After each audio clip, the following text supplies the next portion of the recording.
Well, hello, everyone, and welcome to the Gerontological Society of America's career conversation, Surviving and Thriving, Succeeding in Your First Academic Position. I'm Dr. Patty Slatum, and I'm Professor Emeritus of Pharmacotherapy and Outcome Science at Virginia Commonwealth University, and I'm a visiting scholar with the Gerontological Society of America. Before we begin today's program, I'd like to provide a few logistical considerations. Please keep your audio on mute during the event and submit your questions for the panelists through the Zoom chat. The career conversation is being recorded and it will be available after the event on the GSA website. And I am joined today by GSA members Dr. Juanita Baksu and Dr. Ava Marie Trinkas.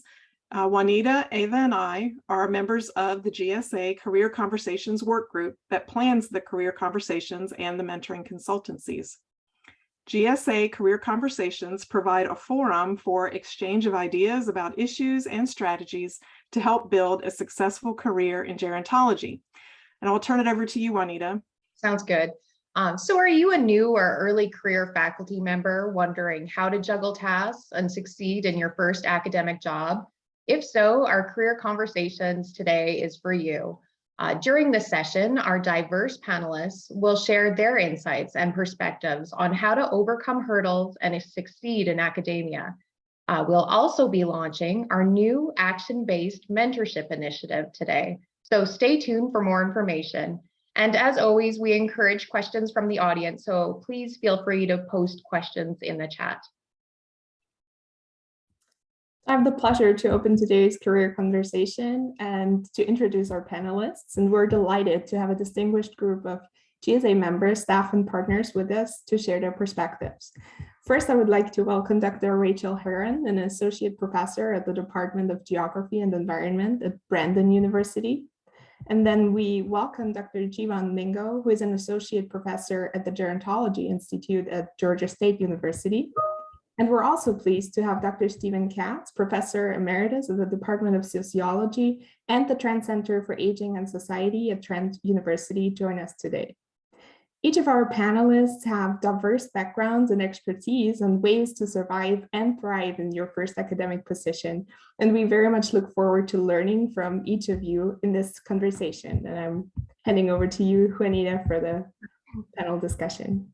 Perfect. And so now we'll get started with some questions for our audience. So what advice can you share for surviving and thriving to succeed in your first academic position, and especially in the first year? And so if you would also like to provide maybe a bit of context about your background and journey and the advice that you're providing, that would be great. Dr. Herron, do you want to kick us off? Sure. My apologies if there's some growling behind us. I have two dogs in the room with me, yeah, hopefully they'll behave themselves. So I thought I'd start with a disclaimer that is kind of a geography disclaimer. I feel that it's important to say that I can speak to my context. I can speak to my experience, and so I started my position at Brandon University, which is a relatively small liberal arts university in the Canadian prairies with a primarily undergraduate student population and a select number of graduate programs. I had just completed my PhD. I didn't have any postdocs. I had applied for some postdocs, but I got this position at the same time. And so I said, I want to be a tenure track university professor, so I'm going to take this position. That's where I want to go. And so I think my advice, is situated within that context of being in a smaller university and having kind of the background that I had. So for me, in my first year, I was told by a lot of mentors around me well, you've got to get your teaching up and going. That's going to take up a lot of your time, but you also need to publish. You really need to publish your work, and especially not having had a postdoc, that was really important. But I think looking back, what was really important, and I did, but maybe didn't realize how important it was kind of the work of building and maintaining relationships in that first year. And so on the one hand, I am very fortunate to have really great PhD advisor, Dr. Mark Rosenberg, and a really great master's advisor, Dr. Mark Skinner. And so maintaining relationships with them and checking in for advice while I was entering this position was really important. But at the same time, I kind of needed to distinguish myself from them too. I didn't, have as much time maybe publishing, independent of them. All of my work was with them. And so one of the really important things I think I did in my first year was I met Dr. Laura Funk at University of Manitoba, so just down the road, 2 hours. And, we found we had a lot of mutual interests. And I was really fortunate to get the experience in that first year to come on as a co-principal or as a co-investigator on a SSHRC grant with her on a national grant. And so I got to see, what it was like to be on a really successful grant as a co-investigator, and had a little sub-project within that grant. So I think that was really, really important. And then developing relationships with community partners was really important. My work is focused on dementia, so getting to know the Alzheimer's Society and different players, health and social service providers in the community was also really key. All of these relationships ultimately enabled me to pursue opportunities when they came up. And so, I don't want to say too much. So I guess I'll stop there. Yeah, perfect. It sounds like partnership building. It's just so important and so central, definitely. Dr. Mingo, would you like to go next? Sure. When reflecting on my first experience, my first year in my faculty position, and given the background that you all asked about, I did have a postdoc, but one of the things about my journey is that my bachelor's was in psychology, but every program following was actually a gerontology program. So I was in Florida at University of South Florida, where I obtained my master's and doctoral degree in gerontology. And then my postdoc was in the Institute on Aging at UNC Chapel Hill, and then moved into the position at Georgia State, which is in the Gerontology Institute. So one of the things that I feel like was a blessing, and I won't say a blessing and a curse, but that I had to be very mindful of, is the interdisciplinary nature of the field, right? And so the opportunity to be so excited about aging and all the things that are going on within the context of gerontology. And so, but being mindful about being strategic and realizing that in a tenure track position that, I had a goal that within, the allotted time, that I wanted to make sure that I had done what was necessary and even exceeded the expectations so that I could, meet that goal successfully. And so I would say that one of the things that I often tell others is to be very mindful about being strategic.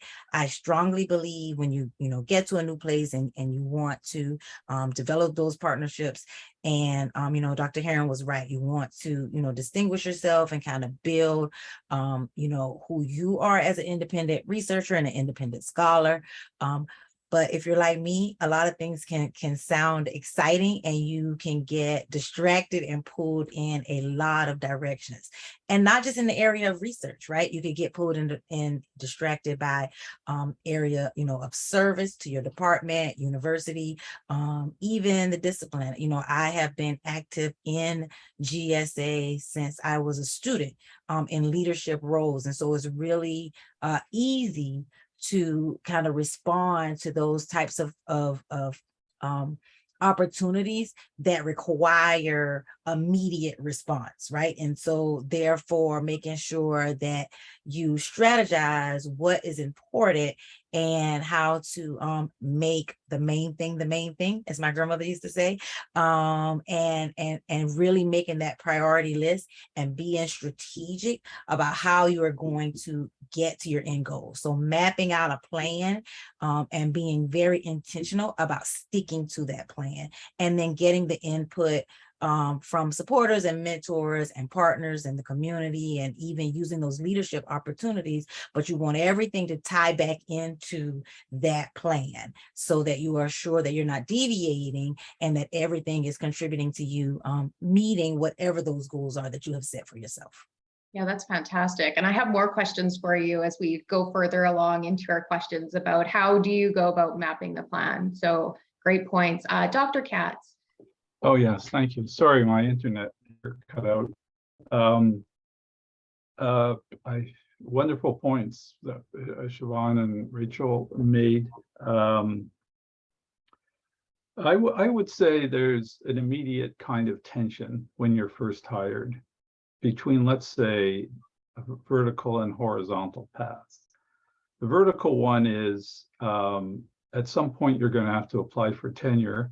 If it's a tenure track job, maybe 3, 4, 5 years, and there'll be expectations of you. And most of those expectations evolve around research. Even though they say other things count, if the research isn't there, the other things really don't matter. I hate to say it. You're not going to get an award necessarily for how many tutorials you teach, or how many committees you sit on, or how nice you are. Although all those things matter on the horizontal dimension. So Chivon talks about a plan. Well, part of that plan is shaped by the expectations of tenure at your university.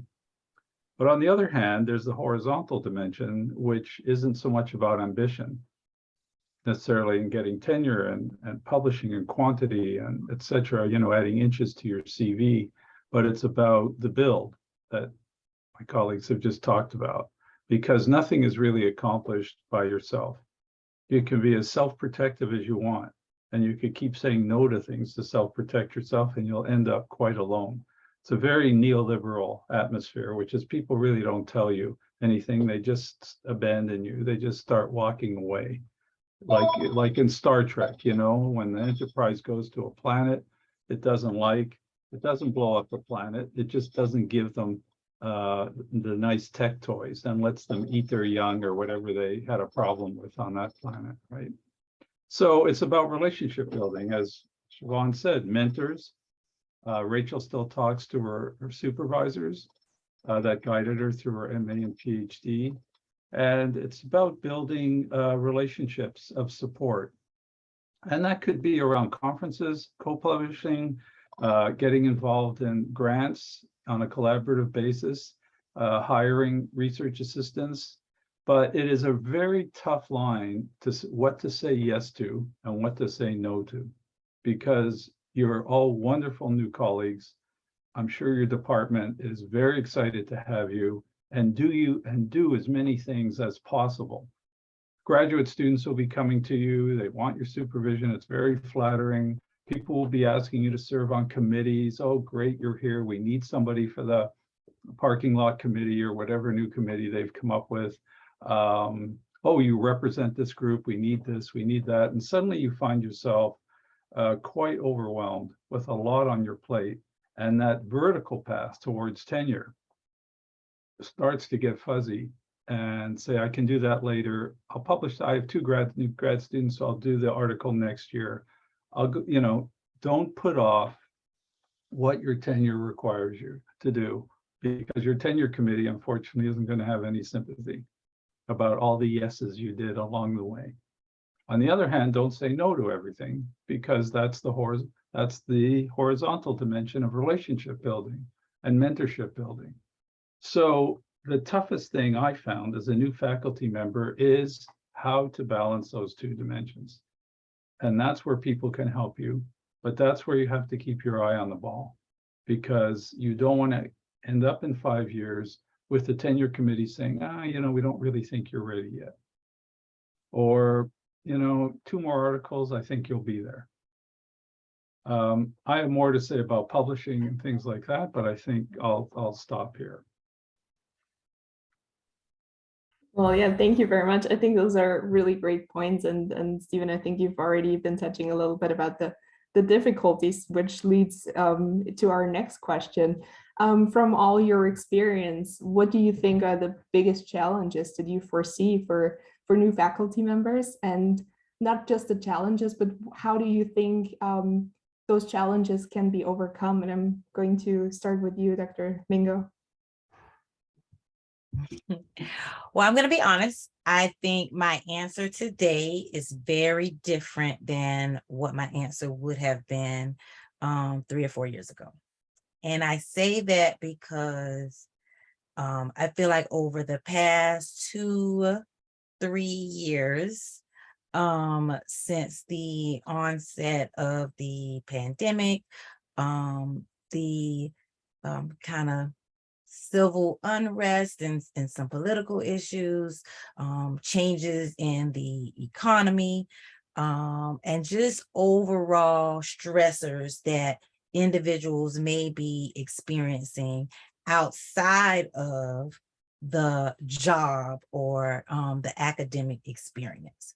So I now believe that the biggest challenge is really learning how to be honest with yourself, your colleagues, and really thinking about what is important and not being afraid, right? Being really courageous to communicate what those priorities are and how life outside of the academy may be impacting you. I think up until now, I am guilty of underestimating the impact of mental health and those outside factors. So not the impact of mental health in general. I have a full understanding of the impact that the mental health can have on the person, right? But really thinking about how all of these extraneous variables can really take a toll on that experience. Outside, so prior to the pandemic, I probably would have said, kind of going back to those distractions, and a little bit about what Stephen highlighted about thinking about how you may be getting pulled in those directions, understanding what the unwritten rules are, maybe for your environment. So wherever you are, there may be, a expectation to serve in certain capacities. But then you also have to have, right, mentors and sponsors who can kind of guide you to say, okay, yeah, this makes sense. That's something that you should do. But you probably do not want to take on, this task, that committee, or that number of students. So I think for me, and because I am that person, I am a yes person, because somehow, the no, in my mind communicates that I'm saying that I'm not able to do it, right? That I am not capable of completing this task. And really, no, the no is, no, I need to keep the main thing, right?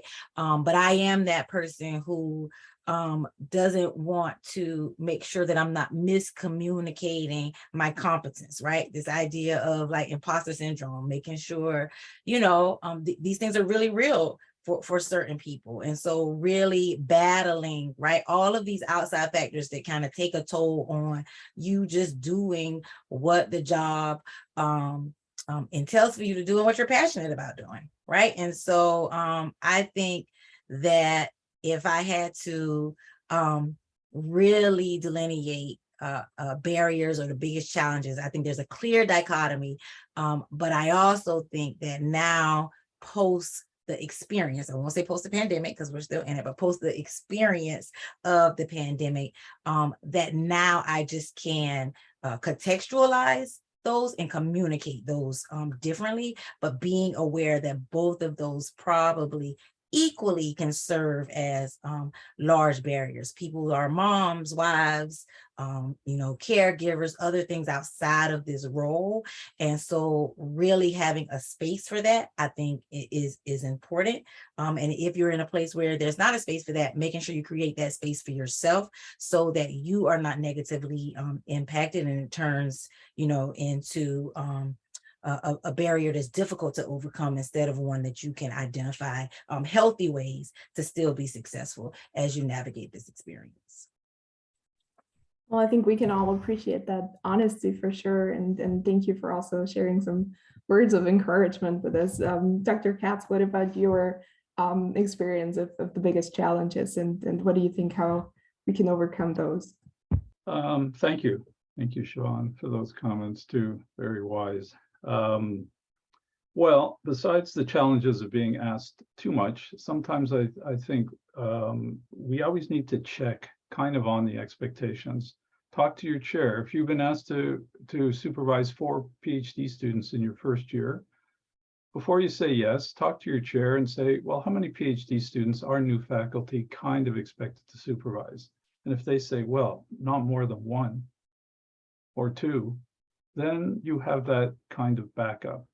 And sometimes that happens. The other challenge is, and we have a question on chat about this, how do you balance the kind of slow work of research, especially if you're doing qualitative research, ethnographic research, as some of us are in aging studies, community engaged work, advocacy work. It takes a while. You have to build relationships, you have to get ethics approval, you have to sometimes redo your ethics applications. I mean, it's long. Well, remember, one of the reasons you were hired was because of the promise of your research.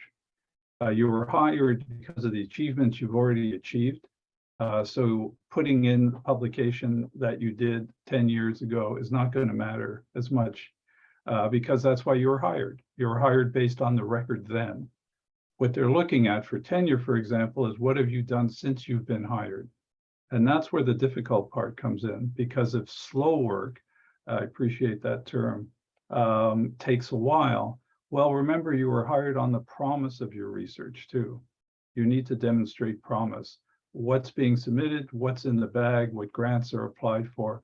Don't expect completion of these things at that point, but we do expect activity that shows promise, engagement, enthusiasm, and especially some adherence for why you were hired, for your job description.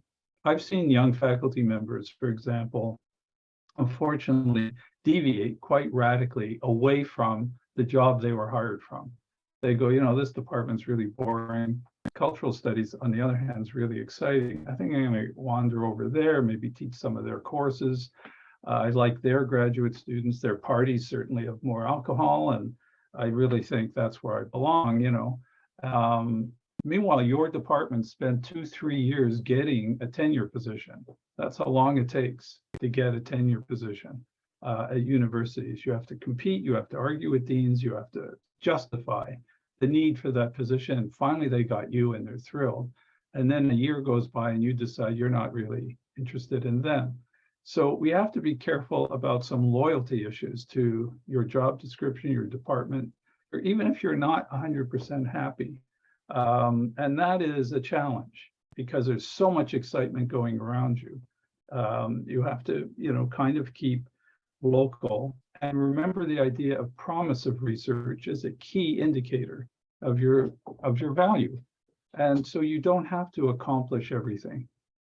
Having 3 publications submitted, in press, on the way, etc., looks really good for tenure or promotion. Almost better than having a publication out already sometimes. So when you're a junior faculty member, balancing what's in progress, what's part of the promise that's attached to the job description for which you were hired for, is an important dimension, important kind of space to work within.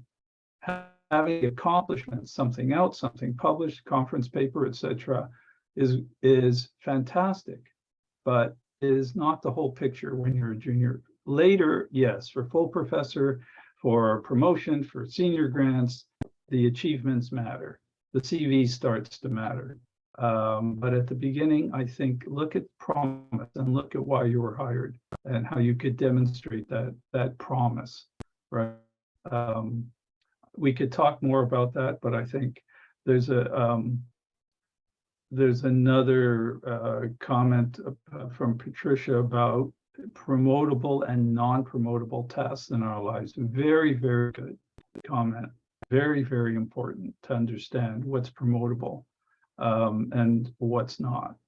And I think the last point I'm going to make about junior faculty life is that you are sometimes going to be sort of the same age and just pretty close to some of your PhD students and some of your senior students, even MA students or undergraduates. You still are, I hate to say the term, young enough to be one of them in a way, on a biological scale anyway. But also remember, you are now a professor. You have authority. The university is a hierarchy. It's a benevolent one. It's a medieval one, but it's still a hierarchy of statuses. We're not all the same for a reason. There's a reason why you have more space at the front of the lecture hall and they're all squeezed into chairs, because you have higher status than they do. You are their professor and you deserve to be called professor or doctor and be treated in a very professional way. So avoid, and I know this sounds horrible, getting too close to your senior students, because it will blow back on you. If they screw up a chapter, they're late, you're waiting for a deadline, they write a horrible essay, you're then going to have to turn into mean old, Ms. Professor. Okay. And meanwhile, I thought you were my friend. You came to my cottage. We shared listening to music together. We had a drink in the bar. Try and avoid that stuff. I know it's really hard, but it is not a social club. And you really need to carve out your status. It matters. Anyway, I'll stop there. And I know that's a hard one. And later, as you get older, it'll be easier, because then you'll be the old lady or the old man and it's fine. But at the beginning, you're kind of one of them still. And just be very, very careful of that. Well, thank you so much. Those are really valuable insights. And also thank you for those great real life experiences and examples that we can probably all learn from. What about you, Dr. Herron? What about your experiences and your tips for recently started faculty? I think in terms of challenges, what I'm hearing from Dr. Mingo and Dr. Katz, I definitely identify with the kind of challenges of balancing everything and being really honest, I think Dr. Mingo said, and kind of balancing loyalties. I think one of the tricks that I picked up early on in terms of trying to balance was actually forcing myself to write some reflective notes about what am I actually doing with my time? What am I actually learning? My job is still to learn, right? And what a privilege to have this job, to be constantly learning. And then also actually thinking about what you're doing with that learning and, who your learning benefits, whether it's your students, whether it's, older adults or a particular group of older adults within a particular place. And so to kind of keep myself honest, I needed to actually write that down. I needed to actually reflect on, and not all the time. Sometimes I'm not great at it. Sometimes I would get into a practice of doing it every morning for a few minutes. Sometimes I would kind of fall off the bandwagon a bit and have to, bring it back in. But when I felt like things were really out of balance, I would start writing about what I've actually been doing with my time. One, because it would always convince me that I've actually been doing a lot.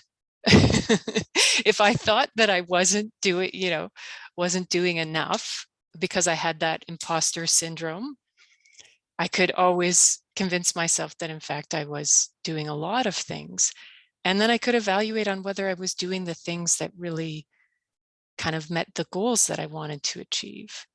And I think too, in terms of kind of our broader mental health and well-being and this idea of thriving, right? We call this not just surviving, but thriving.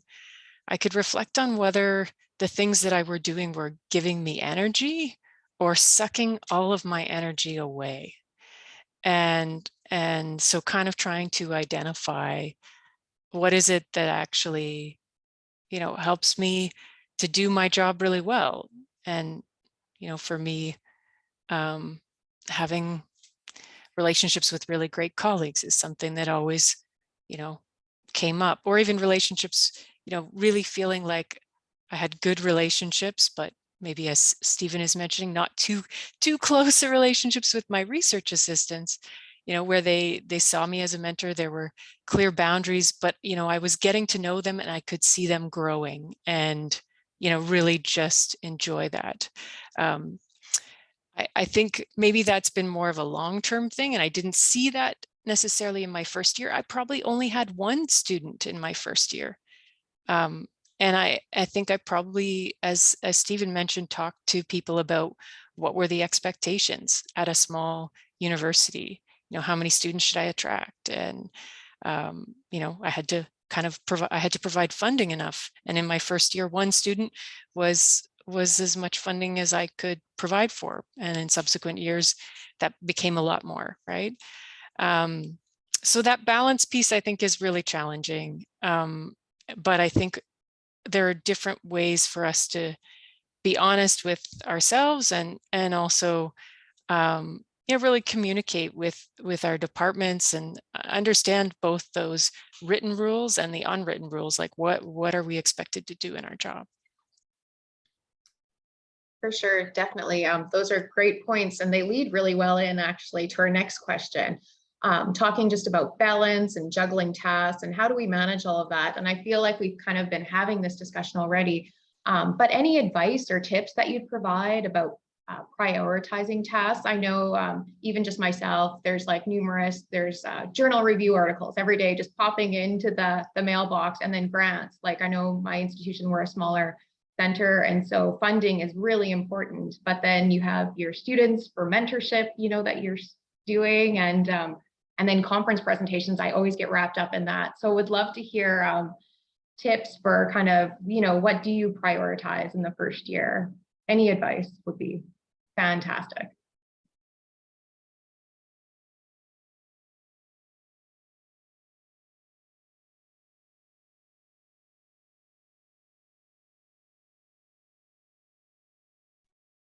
Chivon, do you want to say something there? Sure, I can go. I think it goes back to a little bit about what I said earlier, and about really taking time, and piggybacks off of what Rachel just shared too, right? About the journaling and reflecting. So, being honest with yourself, because I thought about being honest with those around you, but being honest with yourself, right? And writing, well, for me, writing a plan, and sometimes I have to revisit and edit and come back and see what makes sense. But a lot of times when I would write down, what all I had to do or what all I wanted to accomplish, you really start to see whether or not you are overextending yourself, and that it's only so many hours in the day, right? And so this is probably not going to happen in the time frame that you think is going to happen. Another thing that I started doing at one point was using like a timer to see how long it would take me to do something, because I also would overpromise, to myself what all I could fit in during a day. So just really, kind of figuring out, okay, what can I accomplish? What are the steps? So if something is a really big project, like You come in and you say, oh, I'm going to write 3 papers. Okay, well, what are those 3 papers? Where are you on those 3 papers? And what are the small tasks that will lead you to the completion of the big project? Because a lot of times when you are looking only at the big picture, you're not really chipping away at the tasks that will lead you to completing that project. So again, going back to what Rachel said, I would kind of jot down my day, and if completing the paper, right, or working on, that's what I used to write all the time. Oh, working on manuscript. But what does that mean, right? How did you work on it? What did you do? What are those measurable time points or markers that you can use to say, okay, I accomplished X, Y, and Z, and this is how it's going to lead me to the final goal or the final project. So I think really just kind of evaluating where you are. If you come in and you don't have the number of publications that you want, and you feel like that's where you need to kind of plug in, that's where you plug in. Go back to what Stephen said too about what the expectations are of your university, right? So get your manual, get your tenure manual immediately, or if you are in a research position, whatever that handbook is, that is going to be the document that tells you how you get to the next level of promoting in that position. You might be in a research scientist position, you might be in a tenure track position, you might be in an applied position, but whatever it is that speaks to the markers that you need to meet to get to that next goal, you want to have that handbook, and you want to constantly refer to that and see how your plan is going to lead you there. So it's the same process, right? That's the project. The project is then, how do I get to that promotion point? Okay, what are the small tasks that will lead me there? And every day when I check in with my planner, when I check in with my journal, what am I doing to get me there? And what does that look like? And if I'm not, how do I pivot so that I can make sure I can get back on the track to get there? Yeah, I love that, especially the pivot. It seems like there's a lot of times where you get sidetracked and you just really need to, be intentional in your pivot. How about you, Dr. Herron or Dr. Katz? Anything to add? I would just add that if you are transitioning from being a PhD student or even a postdoc to a junior faculty member, in a way, there's 2 different kinds of mental atmospheres in that transition. Besides the things we've been emphasizing, the rigor of work, the expectations, the scheduling, the saying yeses, the saying nos, the promotabilities. As a graduate student, I think you've been very used to writing for someone, for a supervisor, for a committee. Even if it's a Freudian superego out there, you're writing for, there's always an other who you feel judged by, even if they're absent. That includes grants, your first manuscripts, terrified of reviewers. Apparently reviewer 2 is always the worst. I've been both, of course, so it's kind of funny. And there's just a general sense of insecurity, I think, and stress about the value of your work and your worthiness as a person. When you make that transition to a junior faculty member, you carry, I think, that mental baggage with you. And in a way, you are still in the mental atmosphere of being a PhD student or a postdoc, or someone who's been off the job market for a while. The thing about being a faculty member, and I want to emphasize this again, is you are now a professor, and you can use your imagination, and you can use the kinds of mental skills that you've already developed to not be writing for a superego out there, for an other. The judgmental other is gone, even though you still feel it. And I think this is one of the Chivon mentioned mental health. I think this goes to the point. Be imaginative. Do something you wouldn't have done as a PhD student. There isn't no supervisor anymore. Okay, there's no supervisory committee. There's no due date for a dissertation anymore.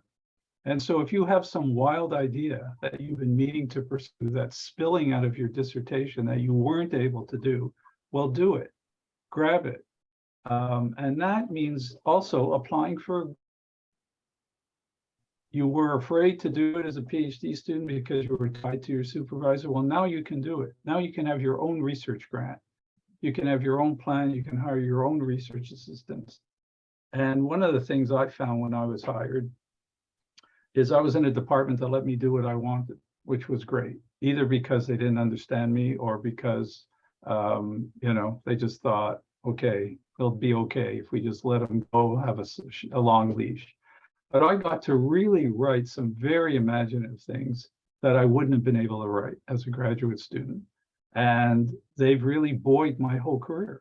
It allowed me to take off and be, apparently one of the founders of a whole subfield of critical gerontology, which I didn't know I did. But use your imagination. It's passion, but it's also freedom. You are in a liberatory state to now write what you want to write, work on what you want to work on, and don't be afraid of reviewers. Don't be afraid that, that journal, I never was able to send a manuscript to because I was just a PhD student. I didn't have my supervisor as co-author. They'd never accept blah, blah, blah. I know all that.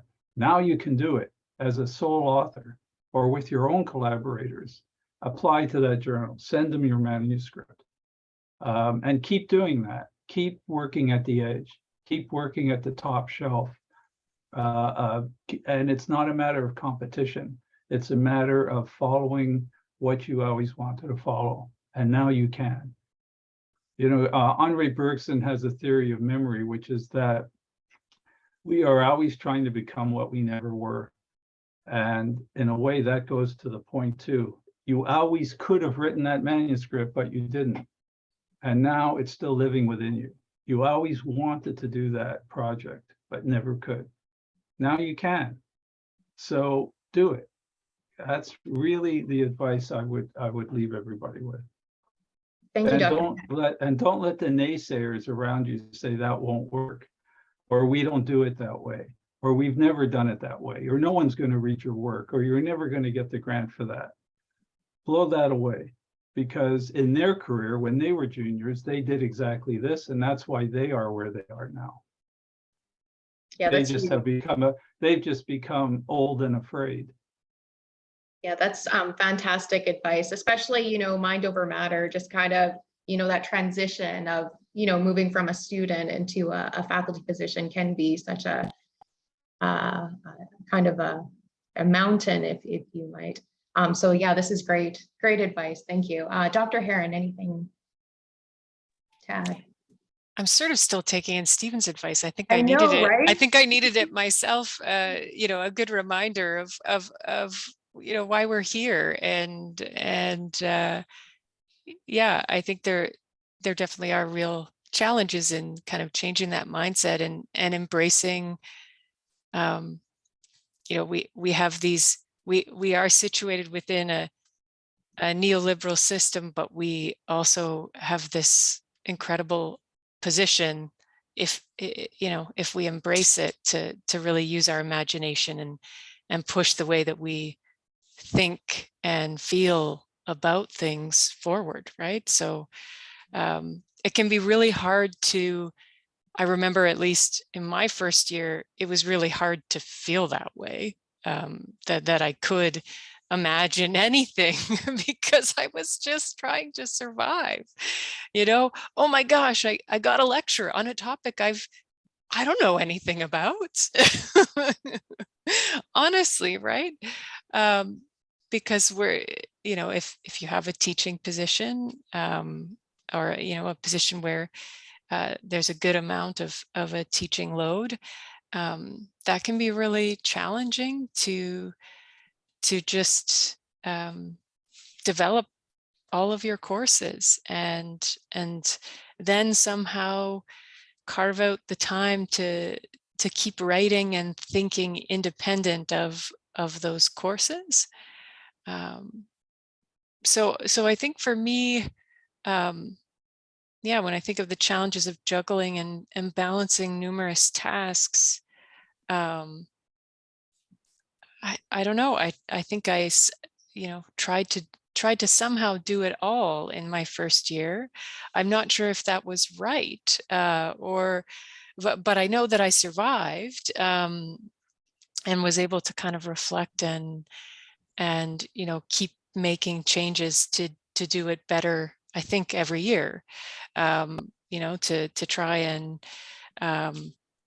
keep working on my ideas and publications, keep working on my teaching a little bit, keep working on publications, and also, keep working on how to be a better mentor. I don't know that I have any grand advice. No, that's fantastic. That's amazing. I think it just provides so much insight. It really does. And I know we're running to our last 15 minutes. We'll keep the show moving. Eva, if you'd like to go, and then we'll start with Patty from the chat board. I'm excited to see what's going on there. Right. We have one more question for you. And Dr. Herron, you've already mentioned staying in touch with your former supervisors, etc. So I think I'm going to ask you first, what resources or supports did you have access to as a new faculty member? Or in hindsight, what resources would you have liked to have, or which resources would you recommend to new faculty members? So definitely continuing to maintain relationships with mentors that you do have. I sought out also,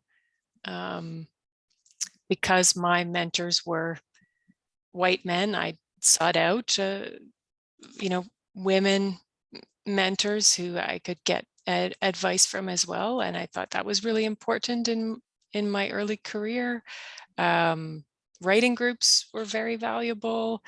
I'd say knowing what's available for most universities have centers for teaching and learning. What are the resources that they have so you don't have to create it? Opportunities to review successful grants were really important, and to be on successful grants. As I mentioned at the beginning, I built a relationship with Dr. Laura Funk. Her grant was ranked #1. I got to be part of that and see that in that year. That was really helpful. And then I think as another resource, centers and institutes on aging, like whether it's the Trent Center for Aging in Society, or for me, also the University of Manitoba has one. There were these different centers and institutes that I became part of that also kind of helped me to build my network and my research, and go and see what great ideas other people had. So there's my kind of list. Yeah, thank you so much for sharing that. What about you, Dr. Mingo? I think Rachel nailed it. I think the only thing that I probably would add is, she mentioned, connecting through conferences, using resources, maybe surrounding institutions. So, for example, I'm in Atlanta, so there were opportunities. For example, there's a resource center for minority aging research at, Morehouse School of Medicine. So really kind of trying to see, what is out there, because it may not be at your institution, but thinking about, how you can connect with maybe colleagues at surrounding institutions. All of my research is really community-based. So taking the time to foster those community partnerships, whether that is like local level. Again, it depends on where you are, right? So I get the benefit of being in our, the hub of our region and our capital. So really, maximizing all of the support that comes from those levels when it comes from when it comes to having resources, whether it's for data collection and letters of support. So all of those things that you aren't trying to always reinvent the wheel, but really taking the time to foster genuine relationships in that capacity. And don't ignore or negate the benefit of your peers, right? Your peer circles are an awesome resource, because you are navigating a journey, at the same time. And so you are able to bounce ideas off of each other, share resources. Again, I think Rachel mentioned, whatever resources might be available at your institution. I tapped into the National Council for Faculty Development, where they would have webinars and resources to kind of help evaluate where you were and if you were using your time wisely. And I think lastly, I won't say that I did use this, but I am tapping more into this now because I am of the firm belief that this is our new normal, that we are not going back to what we knew was normal. So don't underestimate the power of the support and resources that you get from social media. There are conferences and resources on websites. People conduct webinars like this all of the time, and then they become free resources in which you can download, YouTube, Twitter. I mean, you would be surprised at the amount of training and support and professional development you can get through social media alone. So really LinkedIn Learning. So really thinking about how do you utilize that to even enhance some of your skills and continue to evolve and fine tune, the skills that you need to continue to excel. Yeah, very much appreciate that. Dr. Katz, what about you? I'm going to be very brief because I would like to hear from participants. I wouldn't have anything more to add except to, totally support going lateral, groups, centers, resources. But if there is an area that you really want to gather people around and move ahead that doesn't exist at your campus or your environment, then create your own. You don't have to go with what's there. Resources are also what you create around you. If there is research on trans aging that you really want to do, and there is no organization, there is no group on it, but 10 to 15 people who are interested in that or are trans themselves and who would be interested in that, then call them and say, hey, let's get together. We're going to have coffee. Maybe it'll result in a research group, maybe not, maybe something else down the line.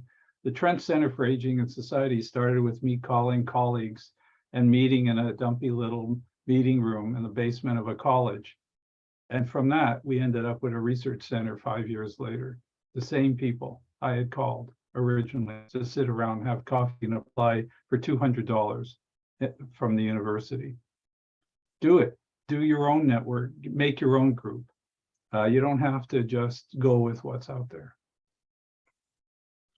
Yeah, that's fantastic advice. I love it. I feel like I'm trying to do that right now by creating a research aging center. So we'll have to connect again.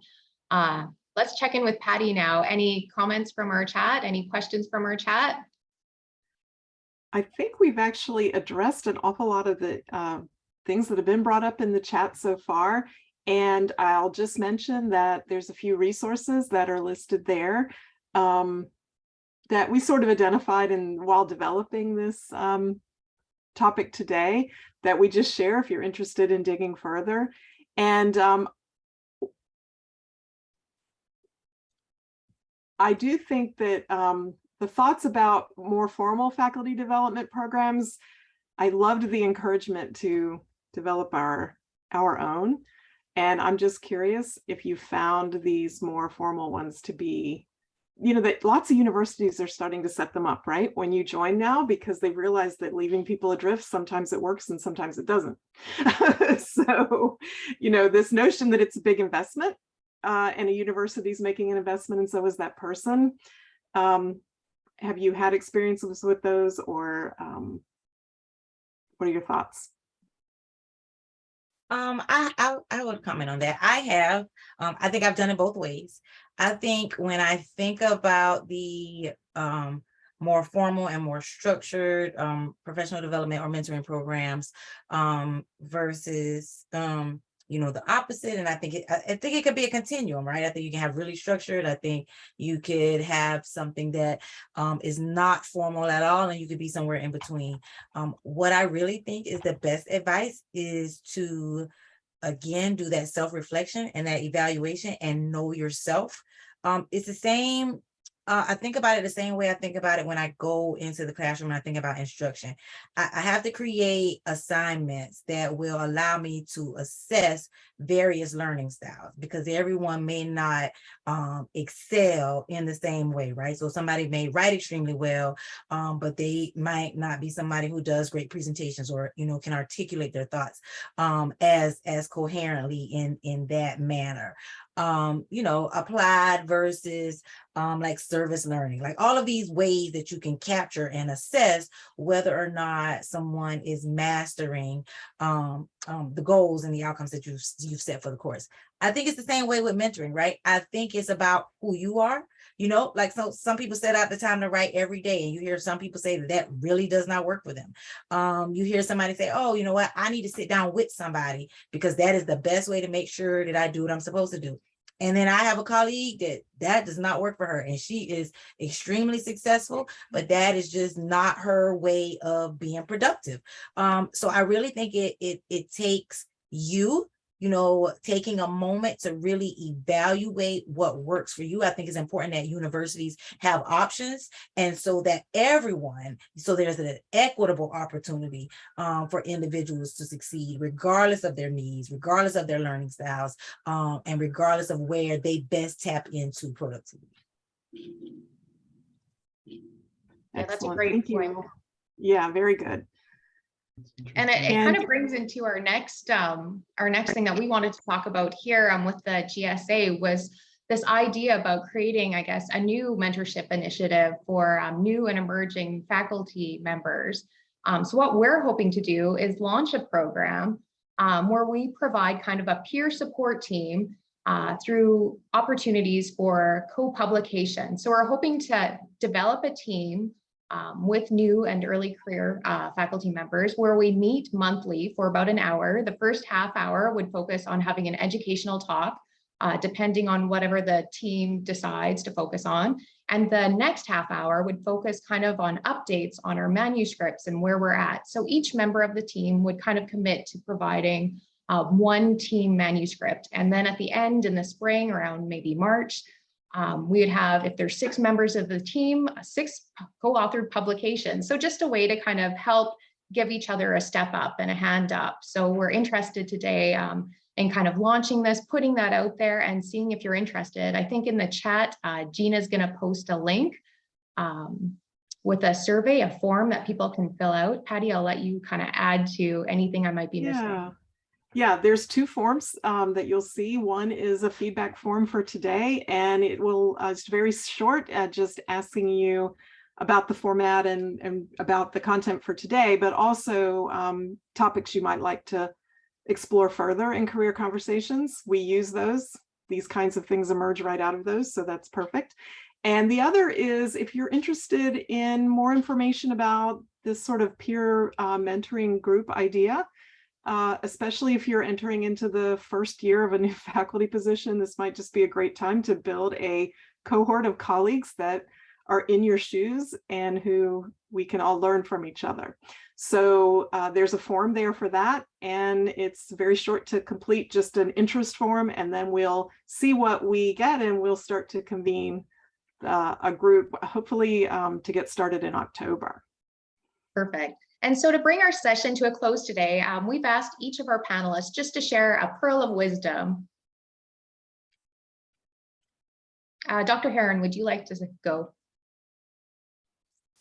I think I'll just end off where I started, building and maintaining relationships. To me, that's kind of the big message of kind of the thriving piece of all of this. Definitely, that's fantastic. And next, Dr. Mingo. I would just encourage everyone, no matter how difficult the day is, no matter how high the self-doubt rises, to remember they did not give you those degrees. You earned them. And so you deserve to be in this space. You have what it takes. And so do not let imposter or any other kind of negative thoughts paralyze your progress. Yeah, that's great. And lastly, Dr. Katz. I would say focus on balance in the ways we've been talking about it, remembering that teaching and researching aging is really an art as well as a science that requires imagination and breadth.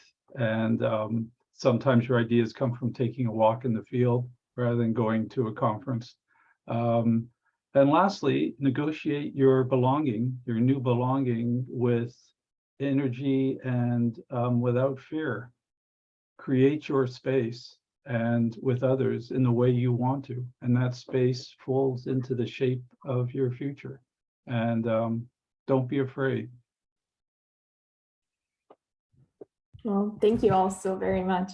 As we close our conversation today, we would like to encourage our audience members to take our experts' advice and connect with their universities and take advantage of the existing resources to support the new and the early career faculty members, just to thrive in academia and not just survive. And as Patty has already mentioned, we are also sharing some links in the chat board with tips for succeeding in academia. Thank you for sharing that, Patty. That's right. So please join me in thanking our panelists today for sharing their time, career experiences, and perspectives. And thank you also to our work group members who planned our career conversation. And thanks to you, our participants, for your questions and comments. And a big thank you to Gina Schoen from GSA for the behind the scenes coordination that made this conversation possible today.